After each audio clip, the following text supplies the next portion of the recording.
Frankenstein, or the Modern Prometheus, by Mary Shelley, 1818 edition. Did I request thee, Maker, from my clay to mould me, man? Did I solicit thee from darkness to promote me? Paradise Lost, Book 10, lines 743 to 45. To William Godwin, author of Political Justice, Caleb Williams, etc., these volumes are respectfully inscribed by the author. Preface. The event on which this fiction is founded has been supposed by Dr. Darwin and some of the physiological writers of Germany as not of impossible occurrence. I shall not be supposed as according the remotest degree of serious faith to such an imagination, yet in assuming it as the basis of a work of fancy, I have not considered myself as merely weaving a series of supernatural terrors. The event on which the interest of the story depends is exempt from the disadvantages of a mere tale of spectres or enchantment. It was recommended by the novelty of the situations which it develops, and, however impossible as a physical fact, affords a point of view to the imagination for the delineating of human passions more comprehensive and commanding than any which the ordinary relations of existing events can yield. I have thus endeavoured to preserve the truth of the elementary principles of human nature, while I have not scrupled to innovate upon their combinations. The Iliad, the tragic poetry of Greece, Shakespeare in The Tempest and Midsummer Night's Dream, and most especially Milton in Paradise Lost, conform to this rule, and the most humble novelist, who seeks to confer or receive amusement from his labours, may, without presumption, apply to prose fiction a licence, or rather a rule, from the adoption of which so many exquisite combinations of human feeling have resulted in the highest specimens of poetry. The circumstance on which my story rests was suggested in casual conversation. It was commenced, partly as a source of amusement, and partly as an expedient for exercising any untried resources of mind.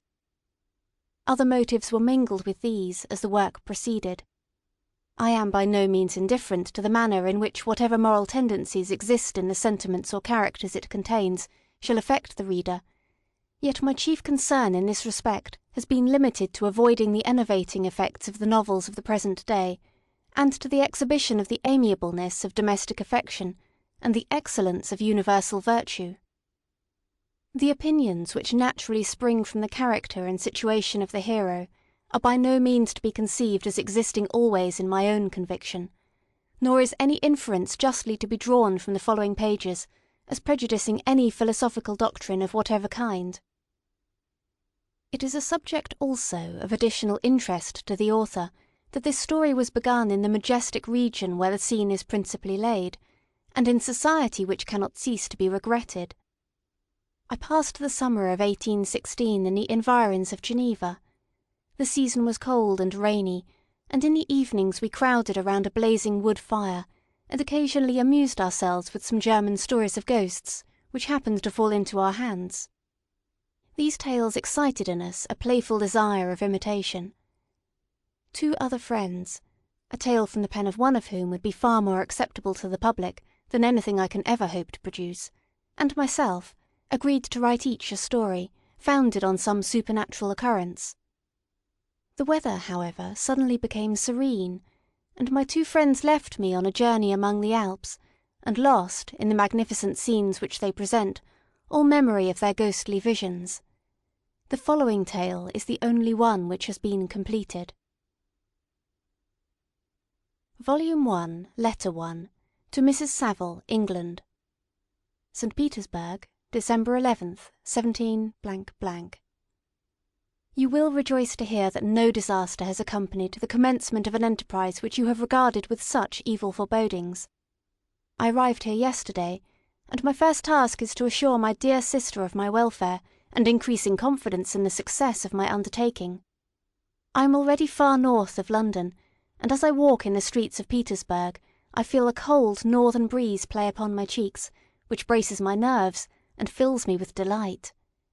Do you understand this feeling?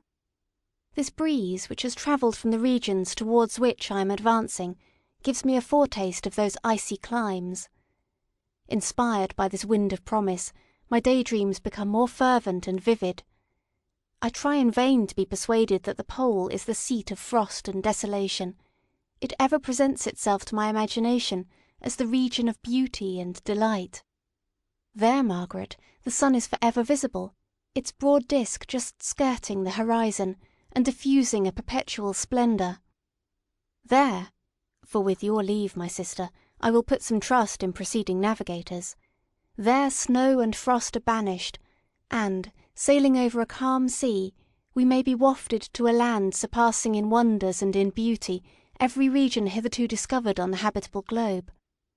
Its productions and features may be without example, as the phenomena of the heavenly bodies undoubtedly are in those undiscovered solitudes. What may not be expected in a country of eternal light? I may there discover the wondrous power which attracts the needle, and may regulate 1,000 celestial observations that require only this voyage to render their seeming eccentricities consistent for ever. I shall satiate my ardent curiosity with the sight of a part of the world never before visited, and may tread a land never before imprinted by the foot of man. These are my enticements, and they are sufficient to conquer all fear of danger or death, and to induce me to commence this laborious voyage with the joy a child feels when he embarks in a little boat, with his holiday mates, on an expedition of discovery up his native river. But, supposing all these conjectures to be false, you cannot contest the inestimable benefit which I shall confer on all mankind to the last generation, by discovering a passage near the pole to those countries, to reach which, at present, so many months are requisite, or by ascertaining the secret of the magnet, which, if at all possible, can only be effected by an undertaking such as mine.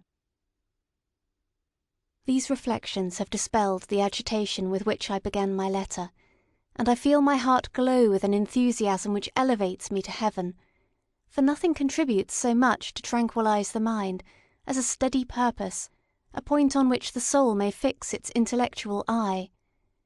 This expedition has been the favourite dream of my early years. I have read with ardour the accounts of the various voyages which have been made in the prospect of arriving at the North Pacific Ocean through the seas which surround the pole. You may remember that a history of all the voyages made for purposes of discovery composed the whole of our good Uncle Thomas's library. My education was neglected, yet I was passionately fond of reading. These volumes were my study day and night, and my familiarity with them increased that regret which I had felt as a child on learning that my father's dying injunction had forbidden my uncle to allow me to embark in a seafaring life. These visions faded when I perused, for the first time, those poets whose effusions entranced my soul and lifted it to heaven.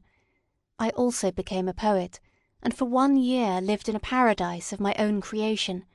I imagined that I also might obtain a niche in the temple where the names of Homer and Shakespeare are consecrated. You are well acquainted with my failure, and how heavily I bore the disappointment. But just at that time I inherited the fortune of my cousin, and my thoughts were turned into the channel of their earlier bent. 6 years have passed since I resolved on my present undertaking. I can, even now, remember the hour from which I dedicated myself to this great enterprise.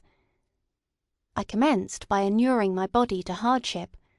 I accompanied the whale fishers on several expeditions to the North Sea. I voluntarily endured cold, famine, thirst, and want of sleep. I often worked harder than the common sailors during the day, and devoted my nights to the study of mathematics, the theory of medicine, and those branches of physical science from which a naval adventurer might derive the greatest practical advantage. Twice I actually hired myself as an undermate in a Greenland whaler, and acquitted myself to admiration. I must own I felt a little proud when my captain offered me the second dignity in the vessel, and entreated me to remain with the greatest earnestness, so valuable did he consider my services. And now, dear Margaret, do I not deserve to accomplish some great purpose? My life might have been passed in ease and luxury, but I preferred glory to every enticement that wealth placed in my path. Oh, that some encouraging voice would answer in the affirmative! My courage and my resolution is firm, but my hopes fluctuate, and my spirits are often depressed.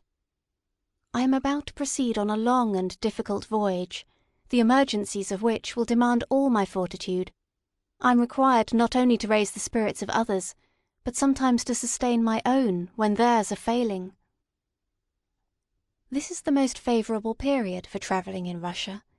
They fly quickly over the snow in their sledges, the motion is pleasant, and in my opinion far more agreeable than that of an English stagecoach.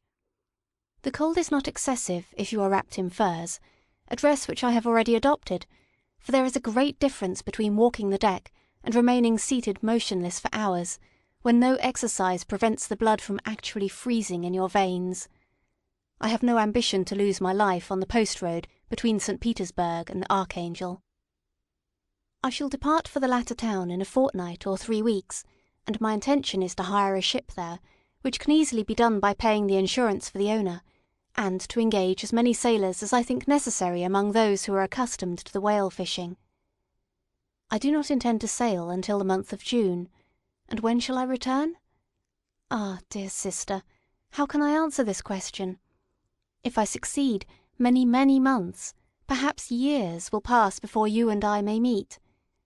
If I fail, you will see me again soon, or never. Farewell, my dear, excellent Margaret. Heaven shower down blessings on you, and save me, that I may again and again testify my gratitude for all your love and kindness. Your affectionate brother, R. Walton. Volume 1, Letter 2, to Mrs. Saville, England. Archangel, 28th of March, 17 .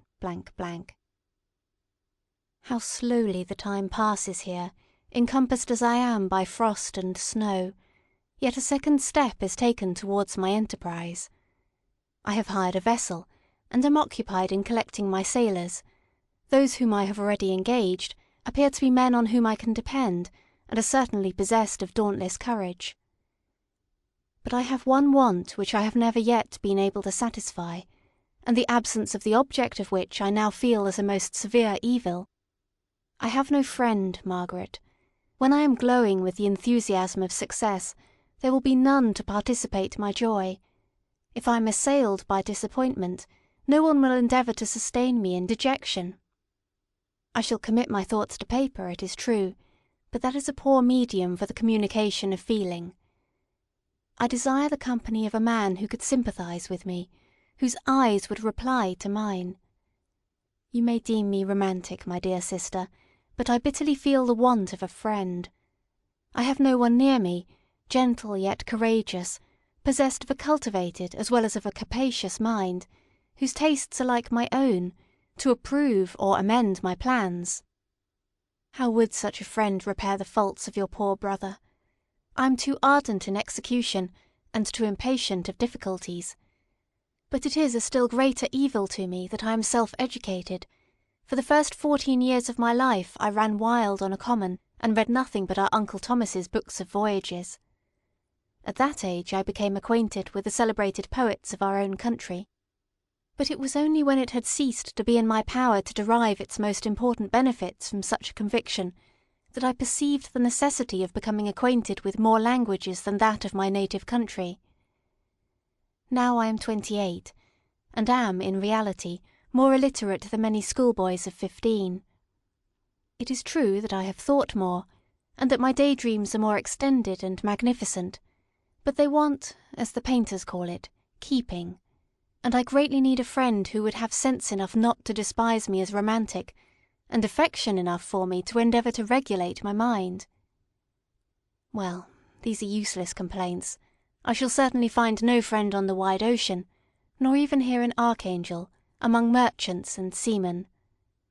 Yet some feelings, unallied to the dross of human nature, beat even in these rugged bosoms. My lieutenant, for instance, is a man of wonderful courage and enterprise. He is madly desirous of glory.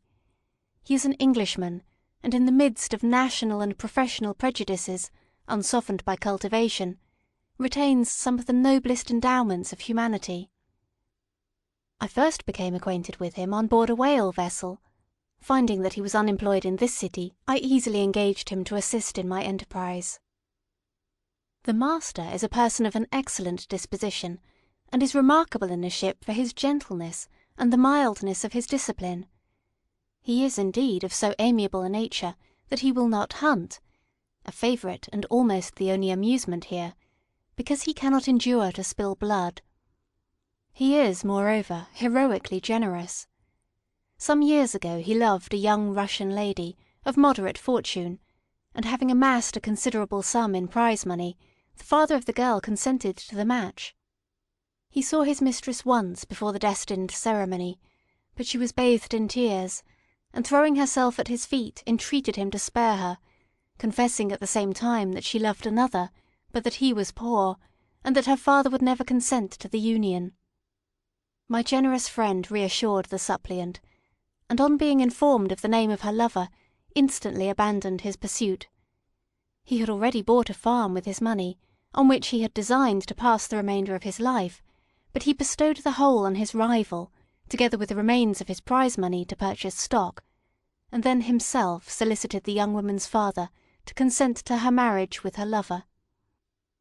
But the old man decidedly refused, thinking himself bound in honour to my friend, who, when he found the father inexorable, quitted his country, nor returned until he heard that his former mistress was married according to her inclinations. What a noble fellow, you will exclaim. He is so, but then he has passed all his life on board a vessel, and has scarcely an idea beyond the rope and the shroud. But do not suppose that, because I complain a little, or because I can conceive a consolation for my toils which I may never know, that I am wavering in my resolutions. Those are as fixed as fate, and my voyage is only now delayed until the weather shall permit my embarkation. The winter has been dreadfully severe, but the spring promises well, and it is considered as a remarkably early season, so that perhaps I may sail sooner than I expected. I shall do nothing rashly. You know me sufficiently to confide in my prudence and considerateness whenever the safety of others is committed to my care. I cannot describe to you my sensations on the near prospect of my undertaking. It is impossible to communicate to you a conception of the trembling sensation, half pleasurable and half fearful, with which I am preparing to depart. I am going to unexplored regions, to the land of mist and snow, but I shall kill no albatross, therefore do not be alarmed for my safety. Shall I meet you again, after having traversed immense seas, and returned by the most southern cape of Africa or America? I dare not expect such success, yet I cannot bear to look on the reverse side of the picture. Continue to write to me by every opportunity.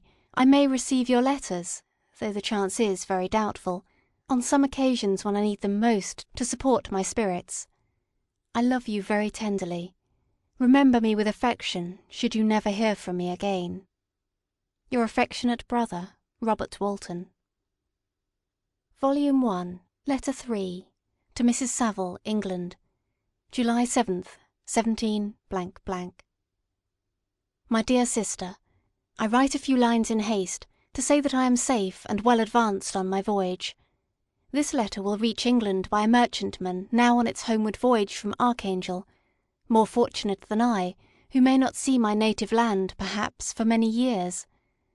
I am, however, in good spirits, my men are bold, and apparently firm of purpose, nor do the floating sheets of ice that continually pass us, indicating the dangers of the region towards which we are advancing, appear to dismay them.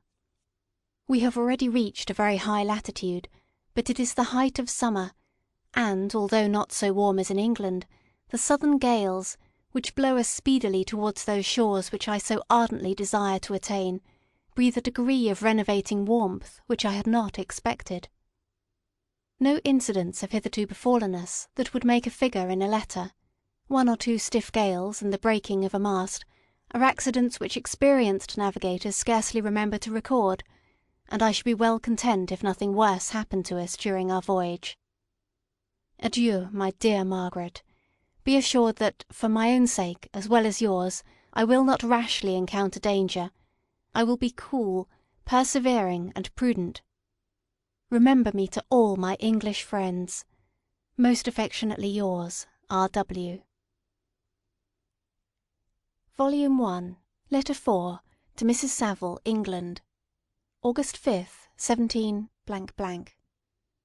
So strange an accident has happened to us that I cannot forbear recording it, although it is very probable that you will see me before these papers can come into your possession. Last Monday, July 31st, we were nearly surrounded by ice, which closed in the ship on all sides, scarcely leaving her the sea-room in which she floated. Our situation was somewhat dangerous, especially as we were compassed round by a very thick fog. We accordingly lay to, hoping that some change would take place in the atmosphere and weather. About 2 o'clock the mist cleared away, and we beheld, stretched out in every direction, vast and irregular plains of ice, which seemed to have no end. Some of my comrades groaned, and my own mind began to grow watchful with anxious thoughts, when a strange sight suddenly attracted our attention, and diverted our solicitude from our own situation. We perceived a low carriage, fixed on a sledge and drawn by dogs, pass on towards the north, at the distance of half a mile. A being which had the shape of a man, but apparently of gigantic stature, sat in the sledge and guided the dogs. We watched the rapid progress of the traveller with our telescopes, until he was lost among the distant inequalities of the ice. This appearance excited our unqualified wonder. We were, as we believed, many 100 miles from any land, but this apparition seemed to denote that it was not, in reality, so distant as we had supposed. Shut in, however, by ice, it was impossible to follow his track, which we had observed with the greatest attention. About 2 hours after this occurrence, we heard the ground sea, and before night the ice broke and freed our ship. We, however, lay to until the morning, fearing to encounter in the dark those large loose masses which float about after the breaking up of the ice. I profited of this time to rest for a few hours. In the morning, however, as soon as it was light, I went upon deck, and found all the sailors busy on one side of the vessel, apparently talking to someone in the sea. It was in fact a sledge, like that we had seen before, which had drifted towards us in the night on a large fragment of ice. Only one dog remained alive, but there was a human being within it, whom the sailors were persuading to enter the vessel. He was not, as the other traveller seemed to be, a savage inhabitant of some undiscovered island, but a European. When I appeared on deck, the master said, "Here is our captain, and he will not allow you to perish on the open sea." On perceiving me, the stranger addressed me in English, although with a foreign accent. "Before I come on board your vessel," said he, "will you have the kindness to inform me whither you are bound?" You may conceive my astonishment on hearing such a question addressed to me from a man on the brink of destruction, and to whom I should have supposed that my vessel would have been a resource which he would not have exchanged for the most precious wealth the earth can afford. I replied, however, that we were on a voyage of discovery towards the North Pole. Upon hearing this he appeared satisfied, and consented to come on board. Good God! Margaret, if you had seen the man who thus capitulated for his safety, your surprise would have been boundless. His limbs were nearly frozen, and his body dreadfully emaciated by fatigue and suffering. I never saw a man in so wretched a condition. We attempted to carry him into the cabin, but as soon as he had quitted the fresh air he fainted. We accordingly brought him back to the deck, and restored him to animation by rubbing him with brandy, and forcing him to swallow a small quantity. As soon as he showed signs of life, we wrapped him up in blankets and placed him near the chimney of the kitchen stove. By slow degrees he recovered and ate a little soup, which restored him wonderfully. 2 days passed in this manner before he was able to speak, and I often fear that his sufferings had deprived him of understanding. When he had in some measure recovered, I removed him to my own cabin, and attended on him as much as my duty would permit. I never saw a more interesting creature.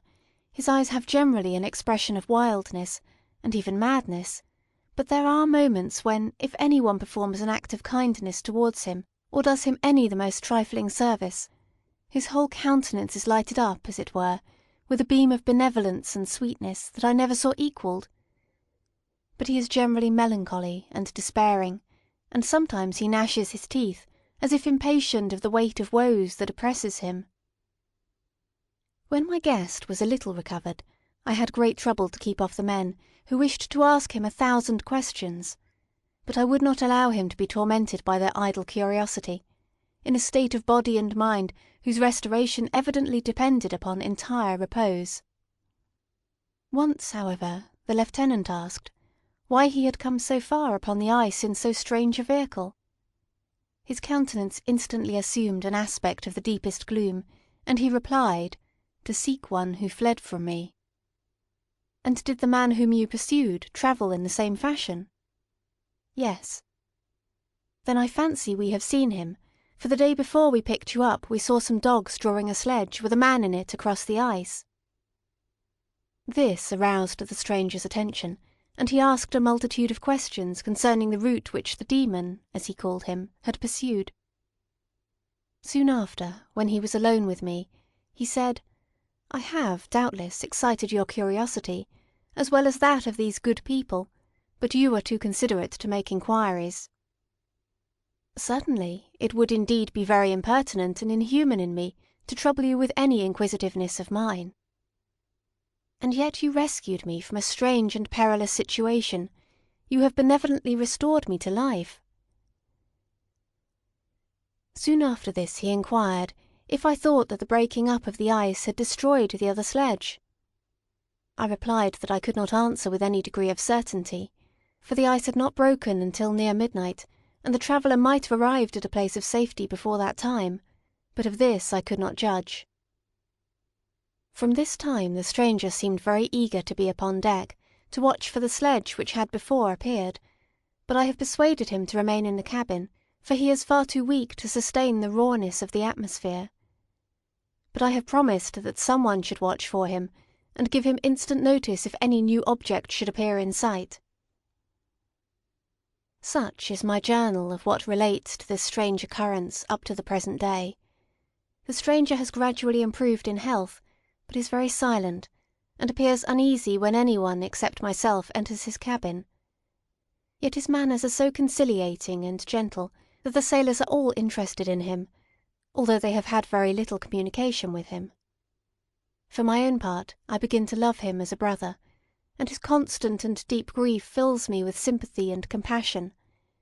He must have been a noble creature in his better days, being now in wreck so attractive and amiable. I said in one of my letters, my dear Margaret, that I should find no friend on the wide ocean. Yet I have found a man who, before his spirit had been broken by misery, I should have been happy to have possessed as the brother of my heart. I shall continue my journal concerning the stranger at intervals, should I have any fresh incidents to record. August 13th, 17 . My affection for my guest increases every day. He excites at once my admiration and my pity to an astonishing degree. How can I see so noble a creature destroyed by misery without feeling the most poignant grief? He is so gentle, yet so wise, his mind is so cultivated, and when he speaks, although his words are culled with the choicest art, yet they flow with rapidity and unparalleled eloquence. He is now much recovered from his illness, and is continually on the deck, apparently watching for the sledge that preceded his own. Yet, although unhappy, he is not so utterly occupied by his own misery, but that he interests himself deeply in the employments of others. He has asked me many questions concerning my design, and I have related my little history frankly to him. He appeared pleased with the confidence, and suggested several alterations in my plan, which I shall find exceedingly useful.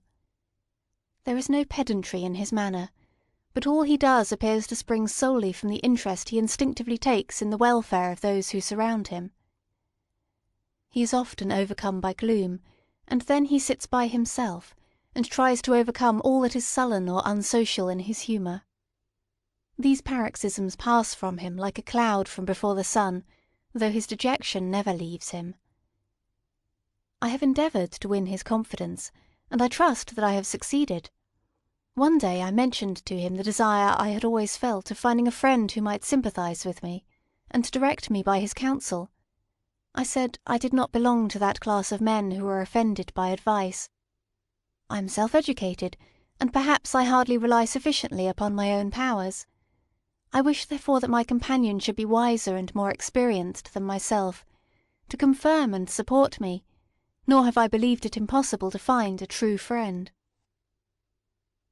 "I agree with you," replied the stranger, "in believing that friendship is not only a desirable, but a possible acquisition. I once had a friend, the most noble of human creatures, and am entitled, therefore, to judge respecting friendship. You have hope, and the world before you, and have no cause for despair. But I have lost everything, and cannot begin life anew." As he said this, his countenance became expressive of a calm, settled grief that touched me to the heart. But he was silent, and presently retired to his cabin. Even broken in spirit as he is, no one can feel more deeply than he does the beauties of nature. The starry sky, the sea, and every sight afforded by these wonderful regions, seems still to have the power of elevating his soul from earth. Such a man has a double existence. He may suffer misery, and be overwhelmed by disappointments, yet when he has retired into himself, he will be like a celestial spirit that has a halo around him, within whose circle no grief or folly ventures. Will you laugh at the enthusiasm I express concerning this divine wanderer? If you do, you must have certainly lost that simplicity which was once your characteristic charm. Yet, if you will, smile at the warmth of my expressions, while I find every day new causes for repeating them. August 19th, 17 . Yesterday the stranger said to me, "You may easily perceive, Captain Walton, that I have suffered great and unparalleled misfortunes. I had determined once that the memory of these evils should die with me, but you have won me to alter my determination. You seek for knowledge and wisdom as I once did, and I ardently hope that the gratification of your wishes may not be a serpent to sting you, as mine has been. I do not know that the relation of my misfortunes will be useful to you, yet, if you are inclined, listen to my tale. I believe that the strange incidents connected with it will afford a view of nature which may enlarge your faculties and understanding. You will hear of powers and occurrences such as you have been accustomed to believe impossible, but I do not doubt that my tale conveys in its series internal evidence of the truth of the events of which it is composed." You may easily imagine that I was much gratified by the offered communication, yet I could not endure that he should renew his grief by a recital of his misfortunes. I felt the greatest eagerness to hear the promised narrative, partly from curiosity, and partly from a strong desire to ameliorate his fate, if it were in my power. I expressed these feelings in my answer. "I thank you," he replied, "for your sympathy, but it is useless.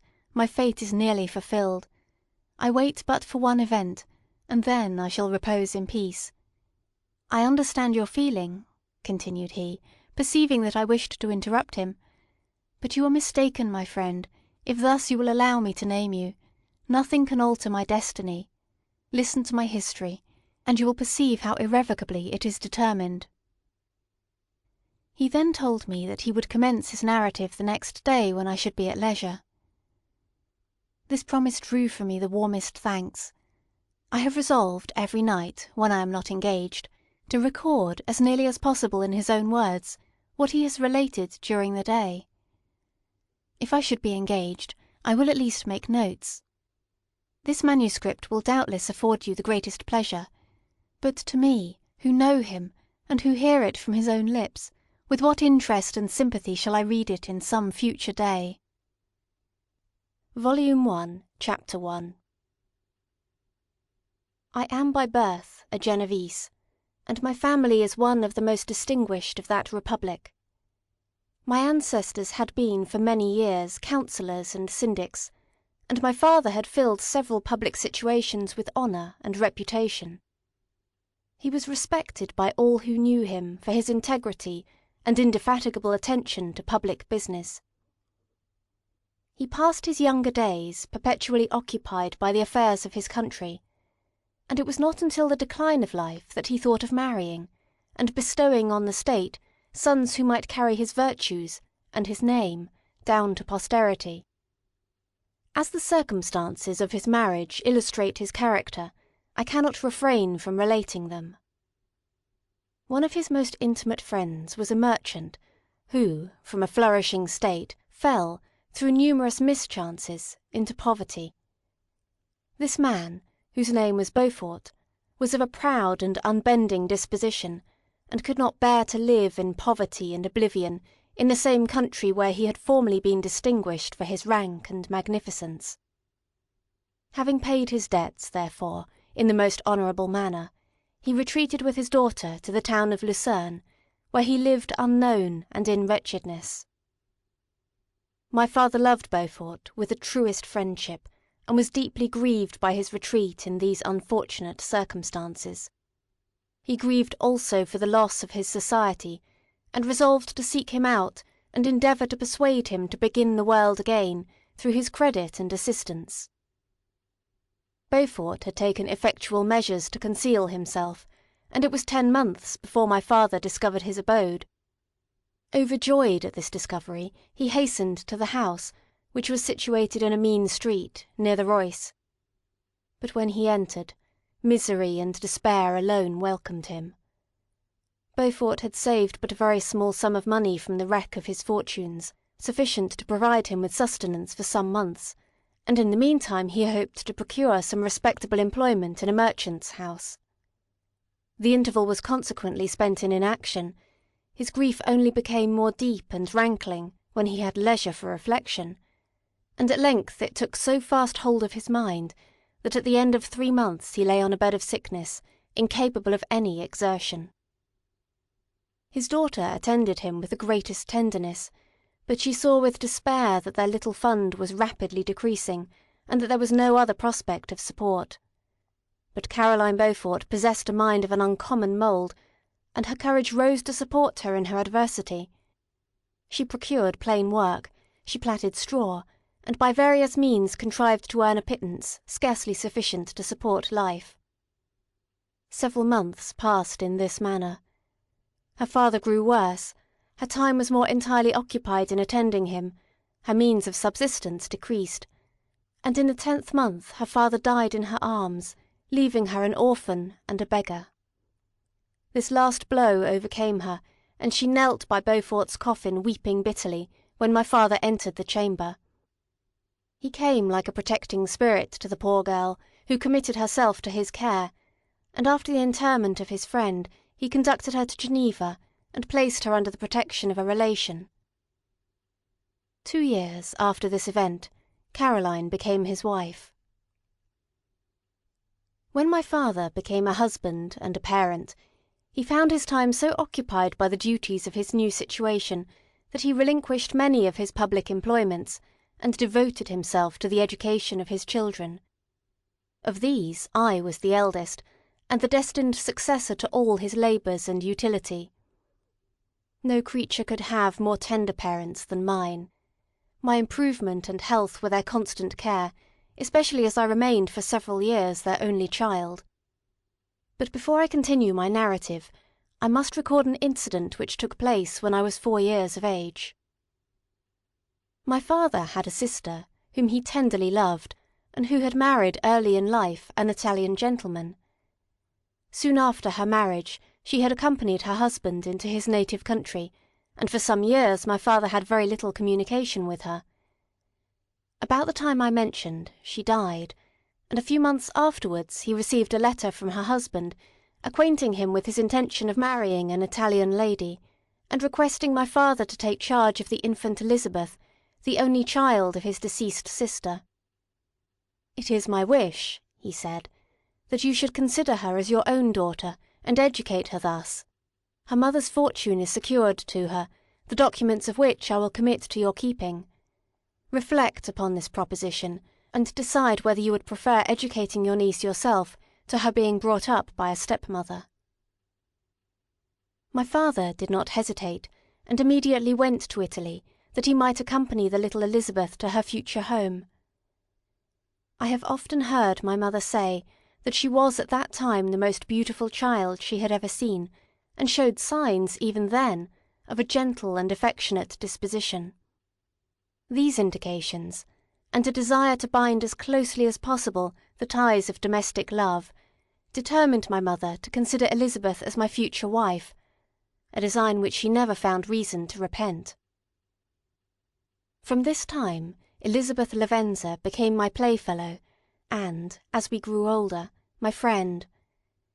She was docile and good-tempered, yet gay and playful as a summer insect. Although she was lively and animated, her feelings were strong and deep, and her disposition uncommonly affectionate. No one could better enjoy liberty, yet no one could submit with more grace than she did to constraint and caprice. Her imagination was luxuriant, yet her capability of application was great. Her person was the image of her mind.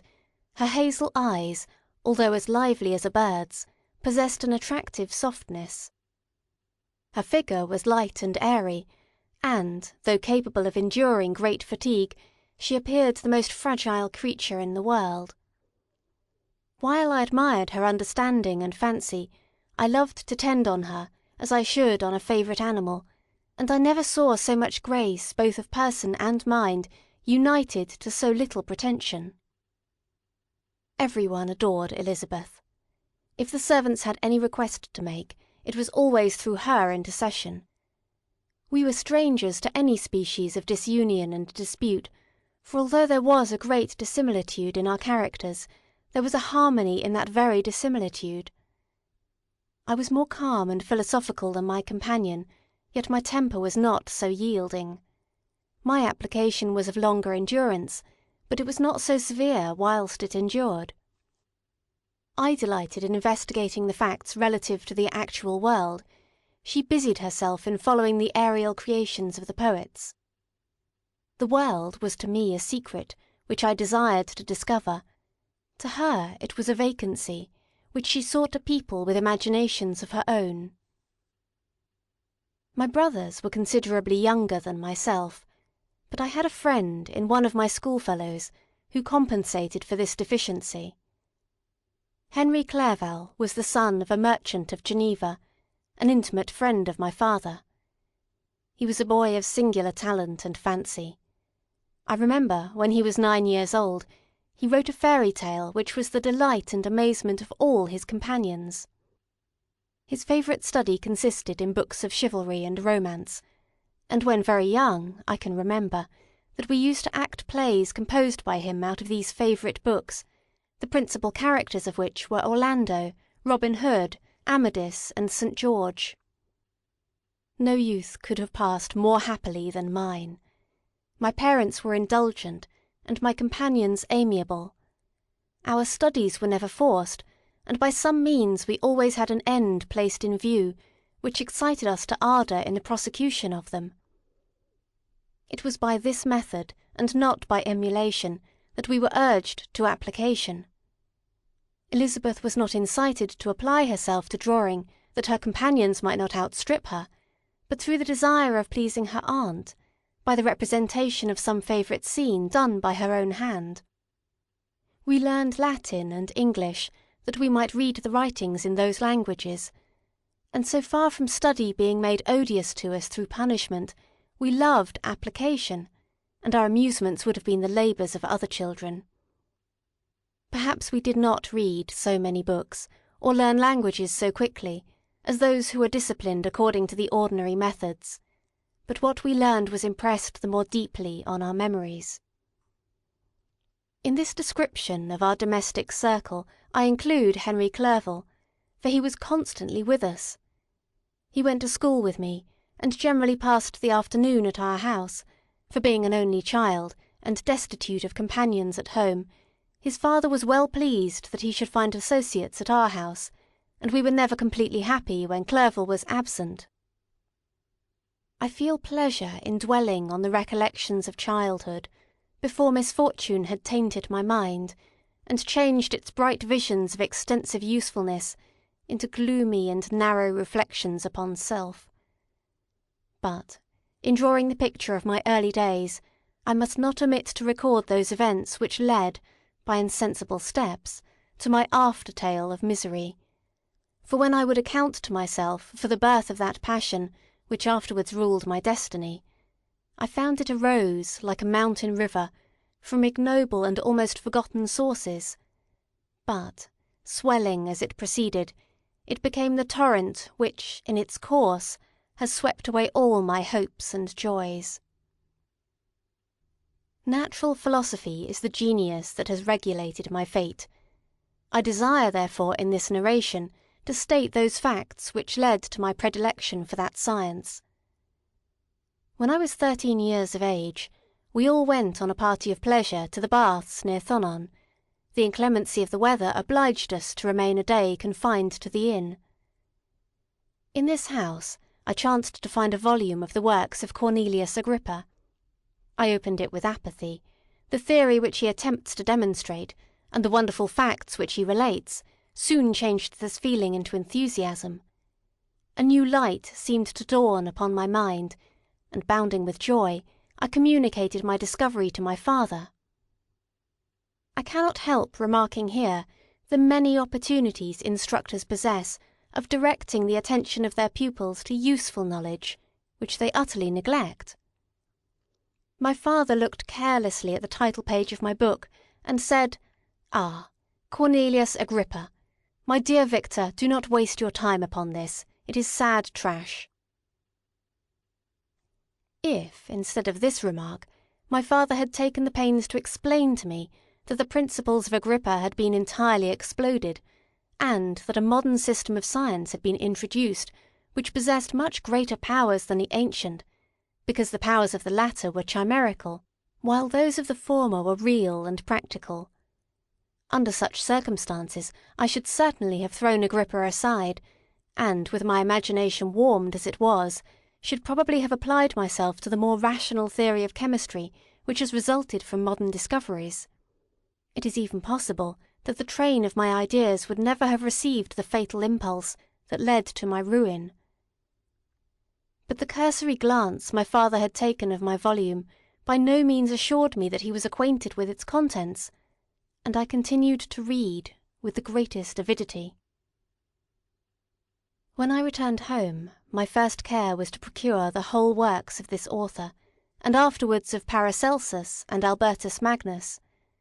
I read and studied the wild fancies of these writers with delight.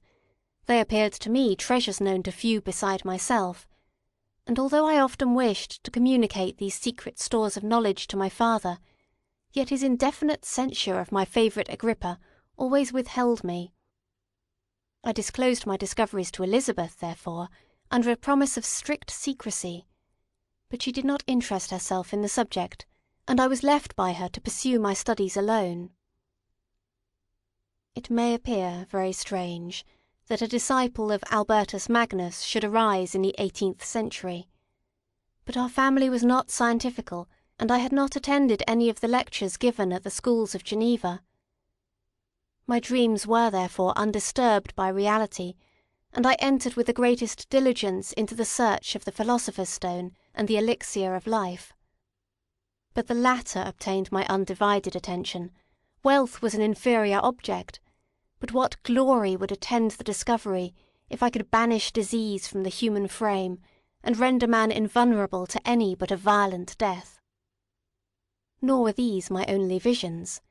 The raising of ghosts or devils was a promise liberally accorded by my favourite authors, the fulfilment of which I most eagerly sought. And if my incantations were always unsuccessful, I attributed the failure rather to my own inexperience and mistake than to a want of skill or fidelity in my instructors. The natural phenomena that take place every day before our eyes did not escape my examinations. Distillation and the wonderful effects of steam, processes of which my favourite authors were utterly ignorant, excited my astonishment. But my utmost wonder was engaged by some experiments on an air pump, which I saw employed by a gentleman whom we were in the habit of visiting. The ignorance of the early philosophers on these and several other points served to decrease their credit with me, but I could not entirely throw them aside before some other system should occupy their place in my mind. When I was about 15 years old, we had retired to our house near Bellerive, when we witnessed a most violent and terrible thunderstorm. It advanced from behind the mountains of Jura, and the thunder burst at once with frightful loudness from various quarters of the heavens. I remained, while the storm lasted, watching its progress with curiosity and delight. As I stood at the door, on a sudden I beheld a stream of fire issue from an old and beautiful oak, which stood about 20 yards from our house, and so soon as the dazzling light vanished, the oak had disappeared, and nothing remained but a blasted stump. When we visited it the next morning, we found the tree shattered in a singular manner. It was not splintered by the shock, but entirely reduced to thin ribbons of wood. I never beheld anything so utterly destroyed. The catastrophe of this tree excited my extreme astonishment, and I eagerly inquired of my father the nature and origin of thunder and lightning. He replied, electricity, describing at the same time the various effects of that power. He constructed a small electrical machine, and exhibited a few experiments. He made also a kite, with a wire and string, which drew down that fluid from the clouds. This last stroke completed the overthrow of Cornelius Agrippa, Albertus Magnus, and Paracelsus, who had so long reigned the lords of my imagination. But by some fatality I did not feel inclined to commence the study of any modern system, and this disinclination was influenced by the following circumstance. My father expressed a wish that I should attend a course of lectures upon natural philosophy, to which I cheerfully consented. Some accident prevented my attending these lectures until the course was nearly finished. The lecture, being therefore one of the last, was entirely incomprehensible to me. The professor discoursed with the greatest fluency of potassium and boron, of sulphates and oxides, terms to which I could affix no idea, and I became disgusted with the science of natural philosophy, although I still read Pliny and Buffon with delight, authors in my estimation of nearly equal interest and utility. My occupations at this age were principally the mathematics, and most of the branches of study appertaining to that science. I was busily employed in learning languages. Latin was already familiar to me, and I began to read some of the easiest Greek authors without the help of a lexicon. I also perfectly understood English and German. This is the list of my accomplishments at the age of 17, and you may conceive that my hours were fully employed in acquiring and maintaining a knowledge of this various literature. Another task also devolved upon me when I became the instructor of my brothers. Ernest was 6 years younger than myself, and was my principal pupil. He had been afflicted with ill health from his infancy, through which Elizabeth and I had been his constant nurses. His disposition was gentle, but he was incapable of any severe application. William, the youngest of our family, was yet an infant, and the most beautiful little fellow in the world. His lively blue eyes, dimpled cheeks, and endearing manners inspired the tenderest affection. Such was our domestic circle, from which care and pain seemed forever banished. My father directed our studies, and my mother partook of our enjoyments. Neither of us possessed the slightest preeminence over the other. The voice of command was never heard amongst us, but mutual affection engaged us all to comply with and obey the slightest desire of each other.